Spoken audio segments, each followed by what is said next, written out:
The alarm on my desk had never made that sound before. I had served on the Galactic Council for 140 cycles, and in all that time, the priority channel had activated exactly 3 times. This was the 4th. I remember my hands trembling as I opened the transmission, because some instinct deep in my chest already knew that whatever waited on the other side would change everything.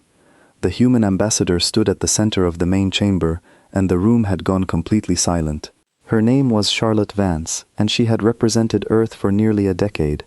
I had sat across from her in 100 meetings, watched her negotiate trade routes, defend colony rights, and argue for hours over tariffs that most delegates considered beneath their attention. She had always been patient. She had always been calm. That day she was neither. She placed a single data drive on the podium. No weapons, no soldiers, no fleet hovering outside the station.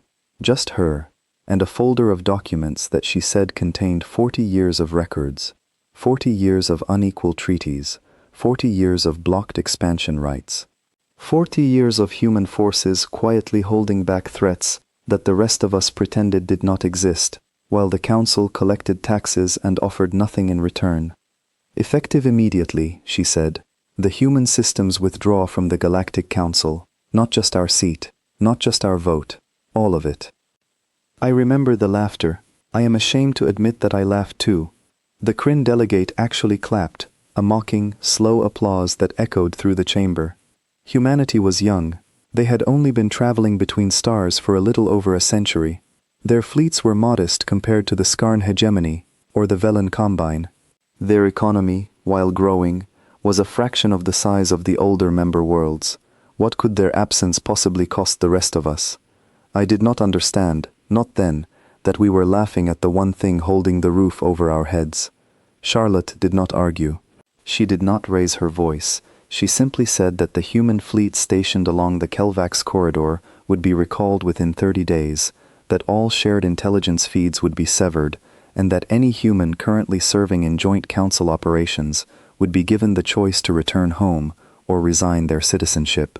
Then she turned and walked out of the chamber, and the doors closed behind her with a sound I can still hear if I let myself remember it too clearly. For the first week, nothing happened.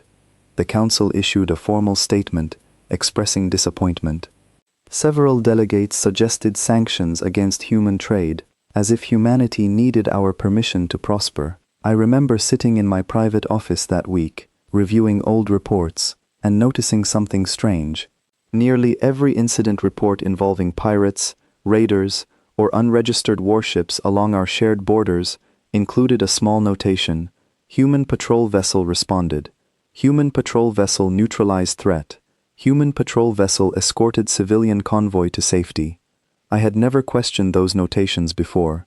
They were simply background noise, administrative footnotes in a much larger bureaucracy. It did not occur to me that an entire corridor of space, one that connected 6 major trade routes and supported over 200 million civilians, had been quietly protected by a species we barely respected. The first sign of trouble came from a merchant guild operating near the outer rim. Their transmission was frantic, garbled by distance and fear. A convoy of 12 ships had been attacked. Not delayed, not boarded, but destroyed. Complete losses across all 12 vessels. The attackers had been identified as remnants of the Skarn hegemony, a faction that had supposedly been contained for over 2 decades under a ceasefire brokered, I later learned, almost entirely by human negotiators and enforced almost entirely by human ships. I brought the report to the council floor myself. I remember standing at the same podium where Charlotte Vance had once stood, presenting evidence that the very corridor humanity had abandoned was already unraveling. The response was dismissive. One incident, they said. A statistical anomaly, the kind of thing that happened occasionally even under the old arrangement. I wanted to believe them. I wanted, desperately, for this to be nothing more than an unfortunate coincidence.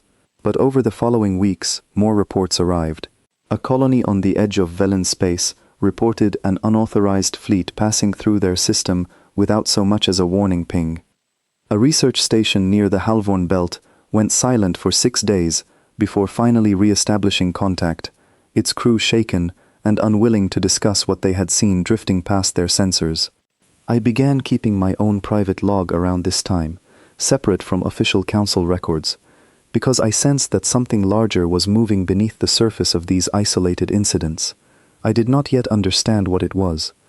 I only knew that the quiet, unglamorous work humanity had been doing along our borders was the reason none of us had ever had to think about it. There was a diplomat from the Velen Combine named Daniel Hart, though his name always struck me as unusual for someone born on a world so far from Earth. I later learned his mother had been human, his father Velun, one of the rare mixed heritage families that had settled on the border colonies decades earlier. He came to my office one evening, uninvited, and asked if I had noticed the pattern. The Kelvax corridor was never a peaceful region, he told me. It only looked peaceful because someone was standing in the way of everything trying to get through it. I asked him what he meant. He explained that his mother had served briefly in the early human colonial defense forces before he was born, and she had told him stories about creatures and factions that the Council never officially acknowledged. Not because they did not exist, but because acknowledging them would have required admitting that the Council itself could not handle them. I did not want to believe him. It felt too convenient, too dramatic, the kind of thing said by someone trying to make his mixed heritage feel important. But I filed his warning away, the way I filed away every uncomfortable truth that week, and I told myself that the Council would adapt. We always had. The next transmission I received personally came from an old friend, a logistics coordinator, on a border station called Halvern Reach. Her name was Grace Whitfield, though she had been born to human parents who had emigrated generations earlier and integrated so fully into non-human society that she barely considered herself connected to Earth at all. She had grown up speaking 3 alien languages before she ever learned the language of her ancestors. Grace told me that supply routes through the corridor had become unreliable almost overnight. Shipping companies were quietly rerouting around the region, adding weeks to delivery times and doubling insurance costs. When I asked her what was causing the disruption, she said something that I have never forgotten. "It's not that something new showed up," she said. "It's that something old stopped being afraid." I sat with that sentence for a long time after our call ended. Something old stopped being afraid. Not a new enemy, not an unexpected invasion, simply the quiet, patient return of dangers that had always existed but had learned, over decades, to avoid a particular stretch of space because something was always waiting there to stop them. I began to research the history of the Kelvax corridor more carefully, pulling records that had been buried under decades of administrative reclassification. What I found unsettled me deeply. The corridor had been a war zone once, generations earlier, home to raiders, extremist factions, and at least one confirmed incursion from an entity so dangerous that the incident report had been sealed under the highest classification the Council possessed. Then, almost exactly when human forces began operating in the region, the violence had stopped, not gradually, almost immediately. The official Council history credited this peace to diplomatic negotiations and improved trade incentives. Reading the raw data now, I understood the truth. The peace had been enforced, quietly and consistently, by a species that never once asked for recognition for doing it. I brought this research to the Council floor a second time. I remember the chamber feeling different that day, less certain, less amused. The laughter from the first meeting had faded into something closer to unease. Still, the majority of delegates insisted this was manageable. We would reinforce our own patrols. We would negotiate directly with the Skarn remnants. We would handle it ourselves, the way we had always handled everything else. I did not share their confidence, but I said nothing further. I told myself it was not my place to argue further. I told myself the Council knew what it was doing. I have thought about that silence many times since, and I have come to believe it was one of the greater failures of my career. Within 2 more weeks, the situation escalated beyond anything even I had feared. A diplomatic vessel carrying 3 junior council representatives disappeared entirely while transiting the corridor. No wreckage, no distress signal, no trace at all, as though the ship had simply ceased to exist. The council convened an emergency session, and for the first time since Charlotte Vance had walked out of that chamber, someone finally asked the question, none of us had wanted to voice aloud. What else had humanity been quietly holding back? I remember a young analyst named Oliver Blake presenting a report that finally cracked the surface of what we had ignored for so long. He had cross-referenced decades of incident logs, comparing regions with active human presence to regions without it. The pattern was undeniable. Everywhere humanity had maintained even a modest, unofficial presence, serious threats had remained dormant. Everywhere they had not, incidents accumulated steadily over time. The difference was not subtle, it was staggering. Oliver's presentation ended in silence. No laughter this time, no mocking applause. Just delegates staring at charts that made it painfully clear how much of galactic stability had rested, invisibly, on a species we had spent years dismissing as too young, too aggressive, and too insignificant to matter.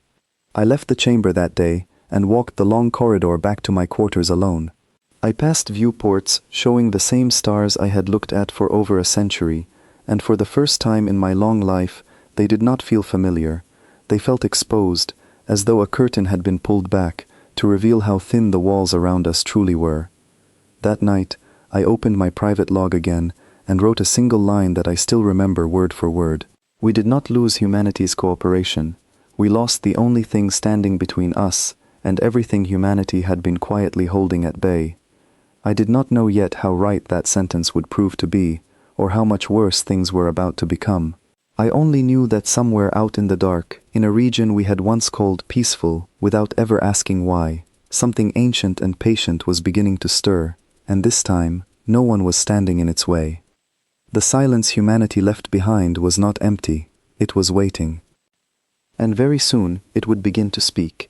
The first ship vanished from Halvern Reach 3 days after the diplomatic vessel disappeared in the corridor. I was still at my desk when Grace Whitfield contacted me again, and this time her voice carried none of the calm professionalism I had known her for. She spoke quickly, almost breathlessly, describing a cargo hauler that had simply stopped transmitting mid-transit, no wreckage, no distress call. The escort ship sent to investigate found nothing but drifting cargo containers and a strange residue coating the hull plating of a nearby debris field. I asked her what kind of residue. She told me the analysts on her station could not identify it. It did not match any known weapon signature, any known corrosive agent, or any known form of decay. It simply existed, clinging to metal like a stain that refused explanation. I remember feeling a cold pressure settle behind my eyes as she spoke. Something about her description reminded me of the sealed incident report I had uncovered days earlier, the one classified so far above my access that I had only managed to read the summary before the file locked itself again. That summary had mentioned an entity, unnamed, that had once required an entire coalition fleet to contain. I had assumed it belonged to ancient history. I was beginning to suspect it did not. Within the council chamber, panic replaced the earlier unease. Delegates who had mocked Charlotte Vance weeks earlier now demanded immediate answers from their own military advisors. I watched as representatives from the Velen Combine argued furiously with representatives from the Kryn Assembly, each blaming the other for failing to reinforce the corridor sooner. No one wanted to say the truth plainly, so I said it instead. I stood, uninvited, and reminded the chamber that we had disbanded the joint patrol network that once monitored this exact region, the same network humanity had quietly staffed for years, without formal recognition. I reminded them that the ceasefire with the Skarn hegemony had been negotiated by human diplomats, using channels and personal relationships that no one else in the council had bothered to maintain. I reminded them that the corridor had never truly been peaceful. It had only ever been guarded. The chamber fell silent, and for the first time, no one offered a rebuttal. It was Daniel Hart, the mixed heritage diplomat from the Velen Combine, who suggested we examine the old Skarn ceasefire archives more closely. He believed the recent aggression was not simple opportunism, but something coordinated, perhaps even provoked by forces the Skarn themselves feared. I found his theory unsettling, mostly because it aligned uncomfortably well with my own suspicions. We requested access to the archived negotiation records from decades earlier. What we found troubled me deeply. The original ceasefire agreement had included a private addendum, never made public, in which human negotiators promised continued monitoring of a specific dead system near the edge of the corridor. The addendum did not explain why the system required monitoring. It simply stated that human forces would maintain a permanent, unofficial presence there, and in exchange, the Skarn agreed never to approach it. No council record explained what waited in that system. The classification predated even the oldest active delegates in the chamber. I requested clearance to view the original incident file in full, and for the first time in my long career, my request was denied outright, not delayed, not deferred, but denied by an automated system that offered no further explanation. I did not sleep well that night. I kept thinking about Grace's description of the residue, about the sealed file, about the dead system with no name attached to public record. I thought about how confidently we had assumed humanity's absence would simply mean fewer patrols and slower shipping, when in truth it meant the quiet removal of the only barrier standing between the rest of us and something none of us understood. 3 days later, the Skarn hegemony launched a coordinated strike against 2 border colonies near the corridor. Official council reports called it an act of aggression. Survivors who managed to escape told a different story. They described their attackers as frightened, disorganized, firing wildly at empty space, as though pursued by something the council fleet could not detect. One survivor, a young engineer named Sophie Lane, gave a statement that the council tried to suppress for weeks before it eventually leaked into wider circulation. She said the Skarn ships had broadcast a warning moments before the attack began, not to the colonists, but to each other, a single phrase repeated across their internal channels. "It is awake again. Move now or be consumed." I remember reading her testimony and feeling the same cold pressure return behind my eyes. Whatever the Skarn feared enough to break decades of ceasefire, it was not the council.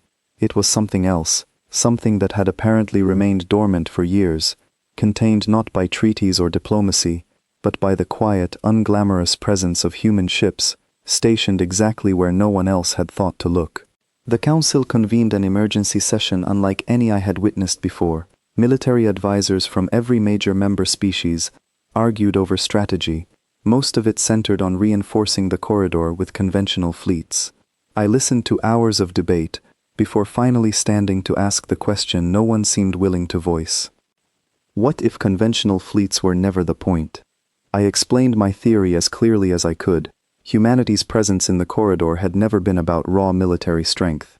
Their fleet numbers there had always been modest compared to council standards. What made their presence effective was consistency, patience, and an apparent willingness to monitor something the rest of us preferred not to acknowledge. Reinforcing the corridor with more ships would not solve the underlying problem if none of us understood what that problem actually was.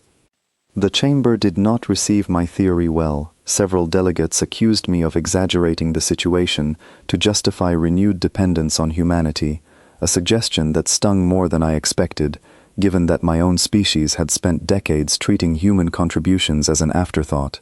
Still, a small faction within the council, including Daniel Hart and a cautious but increasingly convinced Oliver Blake, agreed that we needed more information before committing further resources. We requested a formal diplomatic channel to Earth, hoping to gain clarity directly from the source. The request went unanswered for 6 full days. When a response finally arrived, it came not from Charlotte Vance, but from a lower-ranking human liaison named Nathan Price, whose message was brief, polite, and utterly devastating in its simplicity. He informed us that human forces had no obligation to explain classified defense arrangements to a council they were no longer part of. He added, almost as an afterthought, that any further incidents within the corridor were now, by definition, outside human jurisdiction and therefore outside human concern. I read that message perhaps a dozen times, searching for some hidden offer of assistance buried beneath the formal language. There was none. Humanity was not punishing us out of anger. They were simply doing exactly what they had announced weeks earlier. They had withdrawn, completely and without exception, and the consequences of that withdrawal were no longer theirs to manage. Meanwhile, the situation within the corridor continued to deteriorate. Reports arrived daily now, each more unsettling than the last. A research vessel near the Halvorn Belt reported instruments malfunctioning in ways that defied explanation. sensors registering mass readings that shifted impossibly from moment to moment. A colonial governor near the edge of Velon space requested emergency evacuation authorization after reporting that entire sections of farmland had withered overnight, the soil turning the same strange, colorless residue that had coated the wreckage near Halvern Reach. I brought every report I could gather to my growing coalition within the council, and slowly, painfully, we began piecing together a picture none of us wanted to accept. Whatever slept within that unnamed system near the corridor's edge was not simply dangerous. It appeared to grow stronger the longer it remained unmonitored, spreading its influence outward in slow, patient waves that conventional weapons seemed unable to detect, let alone stop. Grace Whitfield contacted me one final time before Halvern Reach lost contact entirely. Her voice was steady, though I could hear the exhaustion behind it. She told me the station's leadership had voted to evacuate as many civilians as possible, abandoning decades of infrastructure rather than risk remaining in the corridor any longer. She thanked me for listening to her earlier warnings, and then the transmission cut out mid-sentence, replaced by static that never resolved into anything else. I never learned what happened to her personally. Official council records list Halvern Reach as an unconfirmed loss, a phrase so clinical it made my chest ache every time I read it. By the end of that week, the council finally acknowledged, publicly, that the situation within the corridor had grown beyond our current capabilities. Delegates who had once mocked Charlotte Vance's warning now demanded to know why humanity had never formally disclosed the true nature of the threat they had been containing. I understood their frustration, but I also understood something they refused to accept. Humanity had never owed us that disclosure. We had simply assumed their quiet competence would continue indefinitely, without ever asking what it cost them to maintain it, or what price we would pay the moment they stopped. I returned to my quarters that night, and stared out at the same unfamiliar stars I had studied since the crisis began. Somewhere beyond them, in a dead system with no official name, something ancient continued to wake, patient and unhurried, as though it understood perfectly well that the only thing keeping it contained had already walked away. I did not yet know how the council would respond, or whether any response would prove sufficient. I only knew, with a certainty that frightened me more than any report I had read that week, that the silence humanity left behind was no longer simply spreading, it was beginning to answer back. The evacuation ships from Halvern Reach never arrived at their designated rally point. I learned this from Oliver Blake, who burst into my office without announcing himself, something he had never done before in all the years I had known him. He carried a data slate, trembling slightly in his hands, and before he even spoke, I understood that whatever news he brought would be worse than anything we had faced so far. 12 transports, carrying nearly 40,000 civilians, had simply failed to appear at the coordinates where a council relief fleet waited to receive them. Search vessels found only empty space, their sensors detecting the same strange residue that had marked every prior incident, spread thin across a region large enough to make coincidence impossible. I remember sitting in silence for a long moment after Oliver finished speaking. 40,000 people, not soldiers, not diplomats, civilians, families, workers who had spent their lives building a station on the edge of a corridor the rest of us had never bothered to understand. The council convened an emergency session that lasted nearly 18 hours. I attended every minute of it, watching delegates who had once dismissed humanity's warnings, now scrambling to assemble a response to a threat none of us could properly define. Military commanders from the Velon Combine proposed a full-scale offensive into the dead system at the heart of the corridor. Kryn representatives argued for immediate, total evacuation of every colony within 3 transit lanes. Neither proposal earned a majority vote, mostly because neither addressed the fundamental problem haunting every strategist in that chamber. We did not know what we were fighting. Daniel Hart stood eventually, and the chamber quieted to hear him, a courtesy rarely extended to a diplomat of mixed heritage in earlier sessions. He suggested something none of us had considered seriously until that moment. Rather than attempting to face the threat directly, we should study exactly how humanity had contained it for so many years without triggering the kind of escalation we now faced. His proposal required something the council had never done before, a formal request, not for military assistance, but for historical records, detailing precisely how human forces had monitored the dead system for decades without disturbance. It meant admitting, publicly and permanently, that our own defense strategies had failed, where a species we once dismissed as inexperienced had quietly succeeded. The vote passed by a narrow margin. I was assigned, along with Daniel Hart and a reluctant, but increasingly essential Oliver Blake, to lead the diplomatic effort. We drafted the request carefully over 3 sleepless days, aware that our previous attempt at contact had been dismissed within hours.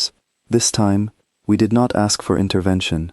We asked only for information, framing our request as an acknowledgement of past error rather than a demand for renewed obligation. The response arrived 9 days later, longer than any of us expected, and it came once again through Nathan Price, the same liaison who had delivered humanity's earlier refusal. His tone this time was different, still formal, but carrying an edge of something closer to genuine consideration. He informed us that Human Command had reviewed our request extensively, and while they remained unwilling to resume any active role within the corridor, they would authorize the release of limited historical data regarding containment protocols developed decades earlier. He added a warning that struck me deeply. The data would explain how humanity had managed the threat. It would not explain why the threat existed in the first place, information he stated plainly that humanity itself did not fully possess. The files arrived encrypted, requiring nearly 2 full days for our analysts to properly decode. What we found reshaped everything I believed about the crisis unfolding around us. Decades earlier, a joint scouting expedition, staffed largely by early human colonial forces working alongside a small Velen science team, had discovered the dead system while mapping unexplored territory near the edge of known space. What they found there defied easy classification. Not a fleet, not a weapon, not even a single coherent entity in the traditional sense. The records described something closer to a slow, spreading intelligence embedded within the system's remaining planetary debris, patient beyond anything the scouting team had encountered before, capable of influencing nearby matter and, disturbingly, nearby minds. The original containment strategy had not relied on weapons at all. It relied on presence, continuous, unbroken observation, paired with a series of carefully maintained signal dampeners that prevented the entity's influence from spreading beyond a fixed boundary. The moment that observation stopped, even briefly, the boundary began to weaken. I remember reading that section of the report and feeling the full weight of our collective mistake settle over me. Humanity had not simply patrolled the corridor out of habit or convenience. They had spent decades quietly, deliberately holding a boundary that none of us had ever bothered to understand, using a method so unglamorous that it never once appeared worthy of council recognition. Oliver Blake was the first to voice the question haunting all 3 of us. If presence alone had contained the entity for decades, could the council replicate that presence quickly enough to re-establish the boundary before it spread further? We brought the proposal before the full council, framing it not as a request for humanity's return, but as an opportunity for the council itself to finally take responsibility for a threat it had ignored for far too long. Delegates debated fiercely, some insisting we lacked the resources to maintain such an operation, others arguing we had no choice but to attempt it regardless of cost. The vote passed, though narrowly, and preparations began almost immediately. Velun engineers adapted human signal dampening technology from the declassified records, while a coalition fleet assembled from 3 separate member species prepared to establish a continuous presence within the dead system's outer boundary. I volunteered to accompany the mission personally, a decision that surprised even me. I told myself it was simply due diligence, a diplomat ensuring the operation proceeded according to protocol. In truth, I think I needed to see the threat myself, to finally understand what we had allowed to slip through our fingers the moment humanity walked away. The journey to the dead system took 11 days. I spent much of it reviewing the declassified human records more carefully, searching for any detail that might help us succeed where our earlier assumptions had failed. I found something buried near the end of the file, a small operational note easily overlooked amid denser technical data. It stated that human forces had rotated personnel through the monitoring outpost every 90 days, never longer. citing unspecified psychological effects associated with extended exposure to the system's influence. I brought this detail to our mission commander, a Velun officer named Henry Marsh, who had transferred from border defense duty specifically for this assignment. He assured me our own rotation schedule would follow similarly cautious guidelines. I remember feeling a small measure of relief at his confidence, though it would not last long. We arrived at the outer boundary of the dead system 9 days later, and I recall the strange, hollow silence that greeted our sensors upon approach. No debris drifted visibly nearby. No obvious wreckage marked the region as dangerous. It looked, from a distance, almost peaceful, a still and quiet stretch of space that gave no outward indication of the slow, patient intelligence waiting somewhere within it. Our engineers began deploying the signal dampeners according to the declassified specifications, a process expected to take nearly 3 full days. I watched from the observation deck as small automated platforms drifted into position, their lights blinking steadily against the darkness, and for a brief moment I allowed myself to believe we might succeed. That belief did not survive the second day. Reports began arriving from crew members stationed near the outer sensor array, describing faint whispers audible through their communication channels, whispers that carried no discernible language yet somehow felt unmistakably directed at each listener personally. I dismissed the early reports as exhaustion, a natural consequence of the long journey and mounting stress. By the 3rd day, however, even Henry Marsh admitted privately that he had begun hearing something similar, faint and formless, curling at the edges of his thoughts whenever he attempted to rest. I remember standing at the viewport late into that 3rd night, staring out at the still, silent system before us and thinking of Grace Whitfield's earlier warning. Something old had stopped being afraid. Watching that quiet darkness stretch endlessly before me, I finally understood, with a clarity that chilled me completely, that fear had never been the reason it remained contained. Presence had been. And now, even surrounded by an entire coalition fleet, I could feel, faintly but unmistakably, that presence was no longer enough. On the 4th day, one of our sensor technicians walked out of an airlock without a suit. I was not present when it happened, but Henry Marsh described the scene to me afterward, in a voice stripped of all its usual composure. The technician had shown no signs of distress beforehand, no warning at all, simply rising calmly from her station, walking to the nearest airlock, and cycling it open as though stepping into a garden rather than the vacuum of space.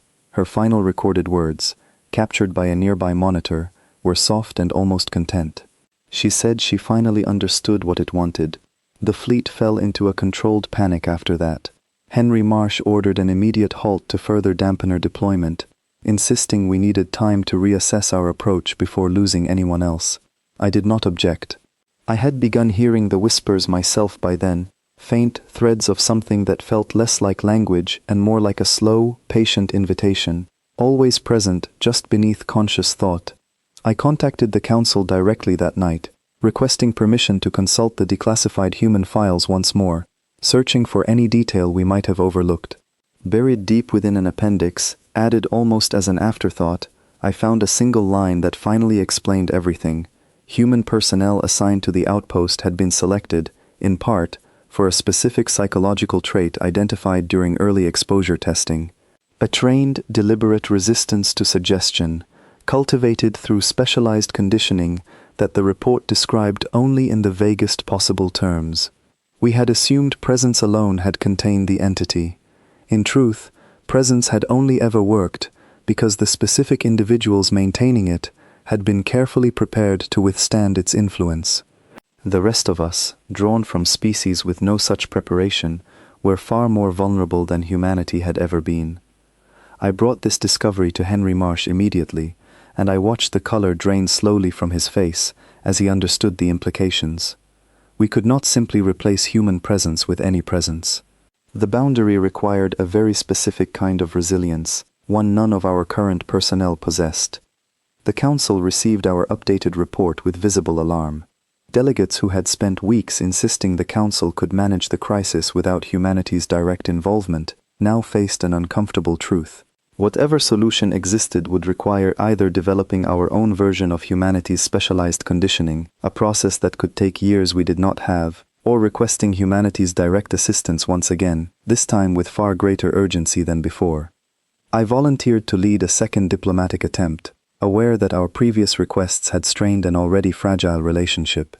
Daniel Hart insisted on accompanying me, along with a newly appointed representative named Emma Foster, a young council analyst whose calm, methodical presence had earned quiet respect among even the most skeptical delegates during the crisis. We traveled to Earth directly this time, rather than relying on distant transmissions that could easily be delayed or dismissed.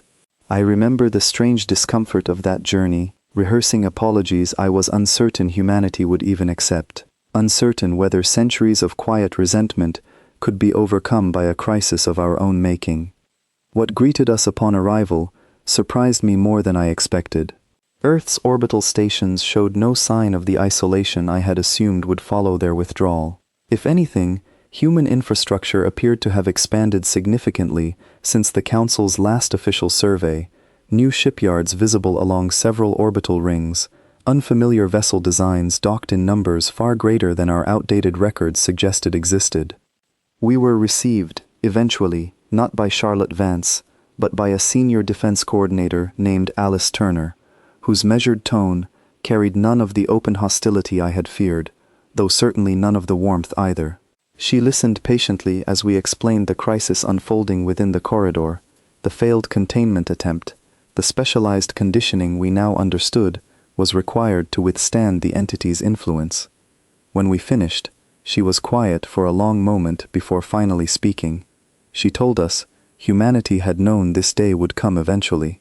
She explained that the specialized personnel who once staffed the outpost had undergone years of training developed specifically for that assignment, training built upon lessons learned from earlier, far costlier encounters with similar entities scattered throughout unexplored space, encounters the Council had never been informed of, largely because the Council had never asked. I asked her, as gently as I could, why humanity had never shared this knowledge more openly, even before their withdrawal. Her answer struck me with unexpected force. She said humanity had tried, many times, only to watch the Council dismiss their concerns as exaggerated, their methods as unnecessarily cautious, their warnings as an attempt to justify greater influence within Council affairs. Eventually, she said, it became easier simply to do the work quietly, rather than continue fighting to be believed. I had no response to that. I still do not, even now, writing this account long after the crisis finally ended. Alice Turner agreed, after lengthy internal deliberation, to provide limited support, though not in the form the Council initially hoped for. Rather than returning human personnel directly to the outpost, she proposed training a small group of Council volunteers using an accelerated version of humanity's original conditioning protocols, adapted specifically for non-human physiology and psychology. The process required volunteers willing to undergo intense psychological preparation, exposing themselves deliberately to controlled fragments of the entity's influence under careful supervision, building resistance gradually, rather than relying on natural resilience alone. It was dangerous. Alice Turner made that clear from the beginning, warning us plainly that some volunteers might not complete the training successfully, and those who failed could suffer lasting psychological harm. Emma Foster, to my genuine surprise, volunteered immediately.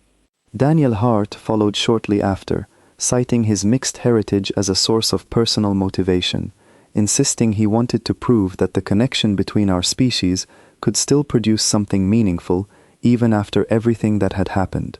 I found myself volunteering as well, though I struggled afterward to explain exactly why, beyond a growing sense that I owed a debt to Grace Whitfield and the countless others who never received warning in time.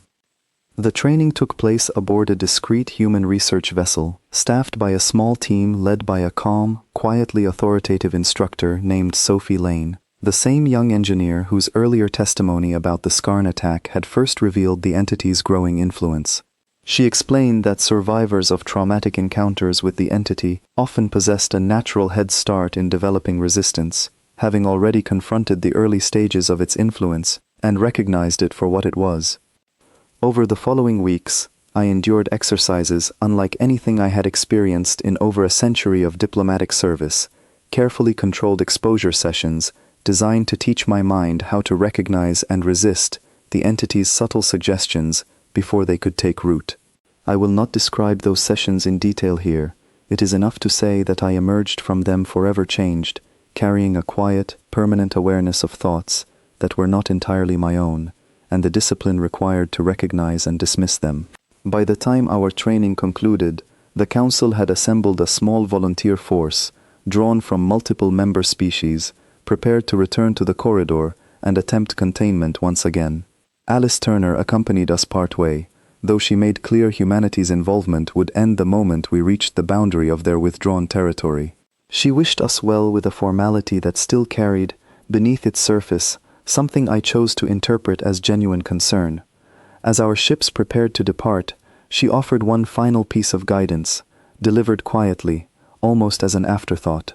She said the entity fed not on fear, but on certainty, on minds convinced they understood something they did not. She advised us to remain humble in its presence, to question our own assumptions constantly, and above all, never to believe we had already won.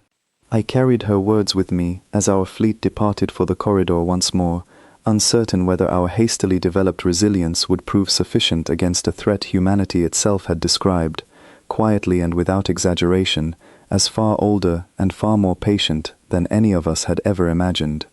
We returned to the corridor 11 days later, and I remember the strange, hollow familiarity of that stretch of space, unchanged in appearance, yet somehow heavier than before, as though the silence itself had grown thicker in our absence.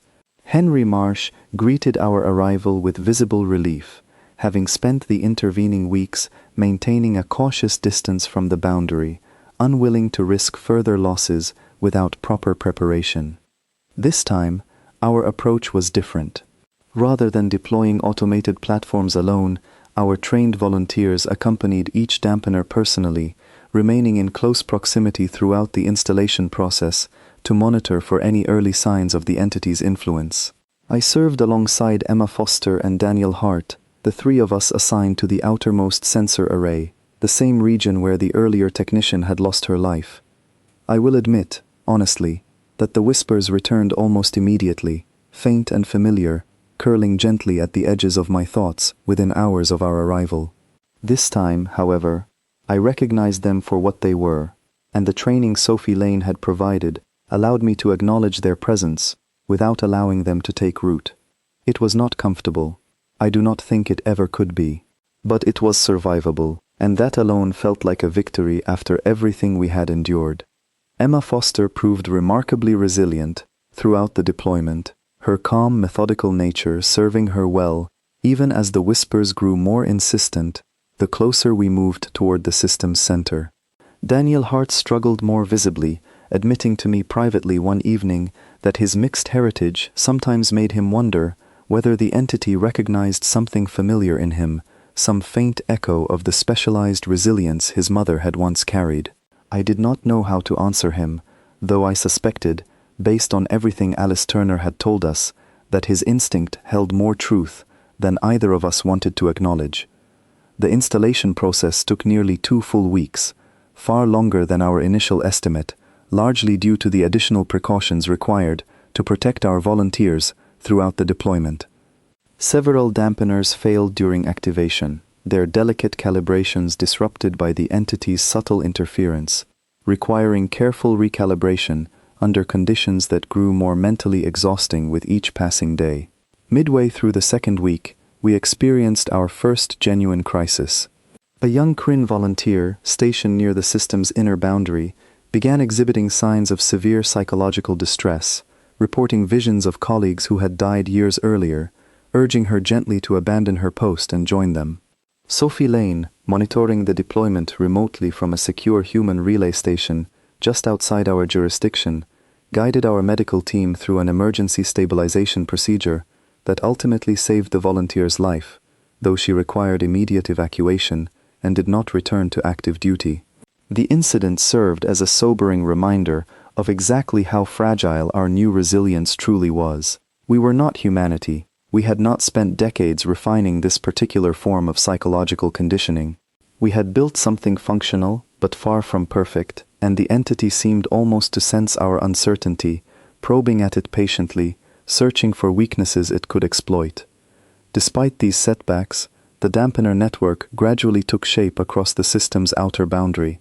I remember the moment our engineers finally activated the completed array, a tense, silent gathering of exhausted volunteers watching sensor readings that had, for weeks, shown steadily increasing signs of the entity's influence spreading outward. Slowly, almost imperceptibly at first, those readings began to stabilize. It was not victory, not in any complete sense. The entity remained exactly where it had always been, patient and dormant once more, contained rather than defeated. But for the first time since Charlotte Vance had walked out of the council chamber weeks earlier, we had managed to hold a line that had nearly been lost entirely. I remained stationed at the boundary for another full month, rotating through careful 90-day shifts, exactly as humanity's original protocols had specified, finally understanding firsthand why that particular timeframe had been chosen so deliberately. Even with proper training, extended exposure gradually wore at the mind's resistance, and I watched several colleagues require early rotation as the accumulated strain became too much to bear safely. During that month, I finally had the opportunity to speak directly with Sophie Lane about everything humanity had witnessed and endured before their withdrawal from the council. She told me stories that never appeared in any official record, quiet accounts of colonies lost to threats the council never acknowledged, of human crews who spent years maintaining boundaries like the one we now struggled to hold, receiving little recognition and even less gratitude for their sacrifice. She did not speak with bitterness exactly, though I sensed something close to it beneath her calm exterior. She told me humanity had grown tired, not of doing difficult work, but of doing it entirely unseen, treated as a convenient resource rather than a valued partner. I asked her, honestly, whether she believed the council could ever earn back the trust we had so carelessly discarded. She considered the question for a long moment before answering. She said trust, once broken through years of quiet neglect, could not be repaired through a single crisis, however severe. It would require sustained effort, genuine acknowledgement of past mistakes, and a willingness to treat humanity as an equal partner rather than an unpaid guardian standing quietly at the edges of council territory. I carried her words with me throughout the remainder of my rotation, reflecting often on how completely we had misunderstood the true cost of humanity's departure. We had assumed their absence would simply mean fewer patrols, slower shipping, minor inconveniences we could easily absorb. Instead, we had discovered an entire hidden architecture of quiet sacrifice that had protected the wider galaxy for decades, unnoticed and unappreciated, until the moment it finally disappeared. By the time my rotation ended, the Council had begun drafting a formal report intended for public release, detailing everything we had learned about the entity, the corridor's true history, and humanity's role in maintaining stability throughout the region. I contributed extensively to that report, determined that future generations would never again make the mistake of dismissing quiet, unglamorous competence simply because it lacked the dramatic flair we associated with genuine strength. As I prepared to return home, Henry Marsh approached me one final time, his expression carrying a weight I recognized easily by then, the particular exhaustion that came from confronting something far larger than oneself and emerging only partially intact. He told me he had requested a permanent transfer to the corridor's ongoing monitoring rotation, determined to see the mission through to whatever conclusion eventually awaited us. I asked him why, given everything the assignment had already cost him personally. He answered simply that someone needed to hold the line, and having witnessed firsthand exactly what happened when no one did, he could not in good conscience walk away from that responsibility now. I thought of Charlotte Vance as he spoke, standing at that podium weeks earlier, calmly announcing humanity's withdrawal, while the rest of us laughed at what we assumed was an empty gesture. I thought of Grace Whitfield's final transmission, cut short mid-sentence. I thought of the 40,000 civilians who never reached their evacuation point, and the countless others across the galaxy who had unknowingly depended on a boundary none of us had bothered to understand, until it very nearly cost us everything. The corridor remained stable, for now, held together by a fragile network of hastily trained volunteers, doing their best to replicate something humanity had perfected over decades of quiet, unseen sacrifice. It was not a permanent solution. Everyone involved understood that clearly. But it was, for the first time since this crisis began, a genuine foundation upon which something more lasting might eventually be built. I returned to Council territory carrying a private conviction I had not possessed when this crisis first began. Whatever came next, whatever negotiations awaited us as we attempted to rebuild a relationship with the species we had so thoroughly failed to appreciate, the Council could never again afford the arrogance that had led us here. We had learned, at devastating cost, that competence without recognition eventually reaches its limit, and that some debts, once left unpaid for long enough, demand a reckoning far greater than anyone initially expects. The formal report reached every member world within a matter of days, and I remember watching the reaction ripple across Council territory with a mixture of relief and quiet dread. Relief, because the truth was finally acknowledged openly, rather than buried beneath decades of comfortable assumption. Dread, because acknowledging the truth meant confronting exactly how much we still needed a species we had spent years treating as an afterthought. Public sentiment across the Council worlds shifted rapidly once the report became widely available.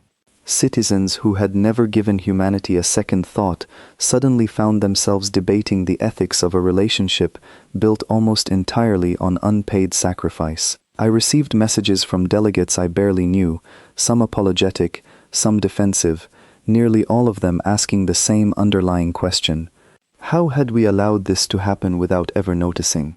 I did not have a satisfying answer for them, though I tried my best to explain what I had learned firsthand. It was not a single failure, I told them, but a slow accumulation of small ones, each individually forgivable, collectively catastrophic. We had grown comfortable assuming competence required no acknowledgement, that quiet reliability was simply owed to us rather than earned through genuine partnership. Amid this shifting public sentiment, the Council formally requested a new round of negotiations with human representatives, hoping to establish a more balanced relationship moving forward. I was asked, somewhat to my surprise, to lead the delegation myself, largely due to my direct involvement in the corridor crisis and my growing reputation as someone willing to speak uncomfortable truths openly. I accepted the assignment with genuine apprehension. I understood by then how deeply humanity's trust had been damaged, and I feared that any renewed request for cooperation would be met with the same measured detachment Alice Turner had shown during our earlier visit. Daniel Hart and Emma Foster accompanied me once again, both having grown, through shared hardship at the corridor's boundary, into trusted colleagues rather than simple diplomatic partners. We traveled to Earth for the second time in as many months, though this journey felt markedly different from the first, carrying with it a cautious sense of purpose rather than desperate urgency. We were received this time by a broader delegation, including Alice Turner once more, alongside several senior officials I had not previously encountered. Among them stood a quiet, watchful figure introduced simply as Nathan Price, the same lower-ranking liaison whose brief message had once delivered humanity's blunt refusal to intervene in the corridor crisis. I understood immediately, from his presence within this more senior gathering, that his role within human leadership had grown considerably since our earlier exchange. The negotiations that followed stretched across nearly 3 weeks, far longer than any prior council discussion involving humanity. Rather than the polite, distant formality I had expected, I found the conversations surprisingly candid, both sides finally willing to address grievances that had accumulated silently for decades. Human representatives spoke openly about years of unequal treatment within the Council, unfair tariffs disguised as standard trade policy, restrictions on human colonization efforts, justified through vague safety regulations that seemed applied selectively depending on species. I listened carefully, recognizing many of these grievances from Charlotte Vance's original declaration weeks earlier, understanding now, with far greater clarity, exactly how justified her frustration had truly been. In turn, Council representatives acknowledged openly, perhaps for the first time in recorded history, how thoroughly we had underestimated humanity's contributions to galactic stability. I contributed extensively to these acknowledgements myself, describing in detail everything I had witnessed at the corridor's boundary, the sacrifice required to maintain even a fragile semblance of the containment humanity had once provided effortlessly.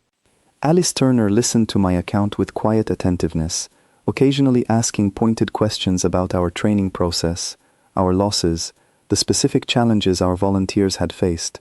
I sensed, gradually, a subtle shift in her demeanor throughout these discussions, moving from cautious skepticism towards something closer to genuine respect. Midway through the second week, Nathan Price approached me privately during a break in formal proceedings, an unexpected gesture given the careful distance he had maintained during our earlier interactions. He told me candidly that humanity had followed the corridor crisis closely, despite their official withdrawal, and that our efforts to establish containment, however imperfect, had genuinely impressed human leadership. I asked him honestly whether that impression might translate into renewed cooperation. He answered carefully, explaining that humanity remained unwilling to simply resume their previous role without meaningful structural changes to how the Council operated. They wanted formal recognition of past contributions, equitable representation in future decision-making, and binding guarantees against the kind of unequal treatment that had led to their withdrawal in the first place. I brought this message back to my fellow delegates, and we spent the following days drafting a proposed framework addressing each of humanity's concerns directly. It was not easy work. Several council delegations resisted the idea of granting humanity expanded influence, still clinging to old assumptions about seniority and experience that the corridor crisis had thoroughly discredited. I found myself arguing forcefully against these objections, drawing repeatedly on first-hand experience that few others in the chamber could claim. Emma Foster proved instrumental during this period, her calm, methodical approach helping bridge disagreements between skeptical council delegations and increasingly assertive human negotiators. Daniel Hart, meanwhile, served as an invaluable cultural bridge, his mixed heritage allowing him to explain human perspectives in terms that resonated more effectively with hesitant council delegates than my own attempts ever could. By the end of the third week, we had produced a preliminary framework that both sides considered genuinely promising, though far from finalized. It proposed expanded human representation within council governance, formal acknowledgement of humanity's historical contributions to galactic stability, and a binding review process intended to prevent future exploitation of any member species' quiet competence. Alice Turner reviewed the proposed framework carefully before finally offering a cautious endorsement, noting that, while significant work remained, this represented the first genuine attempt at partnership the Council had extended to humanity in decades.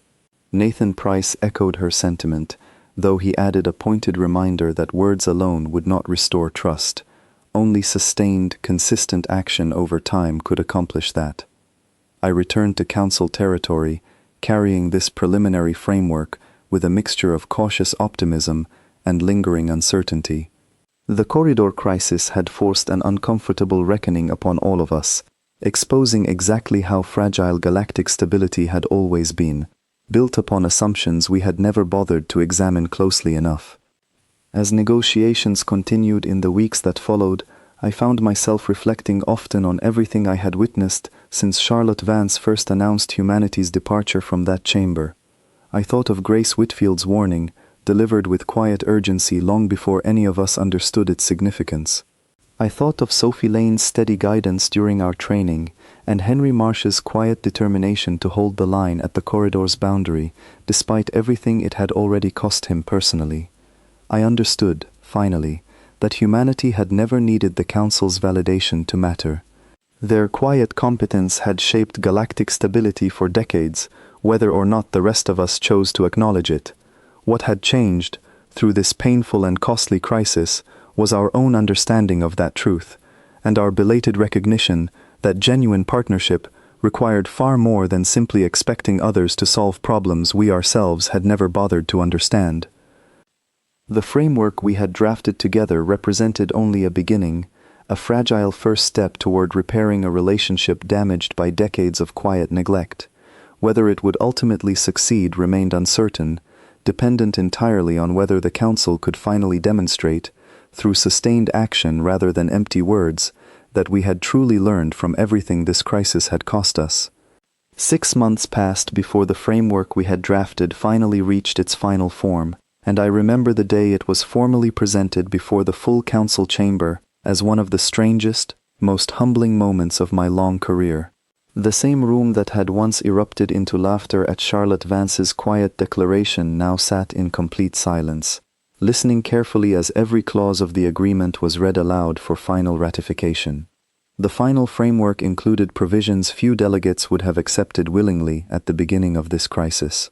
Humanity would receive permanent, expanded representation within council governance, proportional not merely to their population or economic output, but to their demonstrated contributions toward galactic stability, a standard that had never before been applied to any member species. A formal apology, drafted collectively by every senior delegation, acknowledged decades of unequal treatment and unrecognized sacrifice. Perhaps most significantly, the framework established a new independent oversight body, tasked specifically with reviewing quiet, unofficial contributions made by any member species toward regional security, ensuring that no future contribution would go unnoticed or unrewarded simply because it lacked dramatic visibility. I was asked to help design this oversight body personally, drawing directly on everything I had learned throughout the corridor crisis. Charlotte Vance returned to the council chamber that day, the first time I had seen her since her original departure months earlier. She looked exactly as composed as she had during that first, fateful announcement, though something in her expression suggested cautious optimism rather than the quiet resignation I remembered from before. She did not gloat, though few would have blamed her if she had. Instead, she spoke plainly about humanity's willingness to re-engage with the Council, provided the new framework proved genuinely durable rather than merely symbolic. She reminded the chamber, gently but firmly, that trust once broken required years of consistent effort to rebuild, and that humanity would be watching closely to ensure the Council honored every commitment made that day. I remember approaching her privately after the formal session concluded, uncertain exactly what I intended to say. I settled eventually on a simple acknowledgement of everything I had personally witnessed and learned throughout the crisis, expressing genuine gratitude for humanity's willingness to assist, despite everything the Council had put them through beforehand. She listened patiently, and when I finished, she offered a small, tired smile that carried more warmth than I had expected. She told me she appreciated my honesty, adding that genuine partnership required exactly this kind of uncomfortable acknowledgement from both sides, rather than convenient amnesia once the immediate crisis had passed. In the months that followed ratification, human forces gradually resumed a limited, formally recognized presence within the corridor, working alongside our own trained volunteers rather than shouldering the burden entirely alone, as they once had. Henry Marsh remained stationed there throughout this transition, and he told me later that watching human and council personnel finally cooperate as genuine equals felt like witnessing something he had never quite believed possible. Grace Whitfield's fate, sadly, was never fully resolved. Search efforts eventually recovered fragments of Halvern Reach's final evacuation convoy, though no survivors were ever located. I visited a small memorial constructed near the station's original location, one among many established across the corridor to honor those lost during the crisis, and I found myself thinking of her final transmission often, grateful that her early warnings had ultimately contributed toward saving countless lives that might otherwise have been lost entirely. Sophie Lane accepted a formal position within the new oversight body, tasked specifically with training future volunteers in the specialized resilience techniques humanity had developed over decades of quiet sacrifice. Daniel Hart, meanwhile, became an increasingly influential voice bridging human and council interests, eventually earning appointment as a permanent liaison specifically representing mixed heritage communities that had long existed uncomfortably between both worlds. Imma Foster remained closely involved in ongoing corridor operations, her calm, methodical presence proving invaluable as the fragile new partnership between humanity and the Council gradually solidified into something more permanent.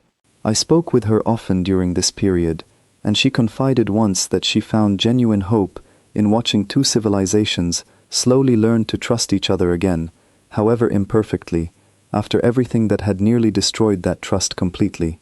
As for the entity itself, it remained contained, though never entirely forgotten. Regular rotations continued at the corridor's boundary, now staffed jointly by human and council volunteers working side by side, each bringing complementary strengths developed through very different histories of hardship.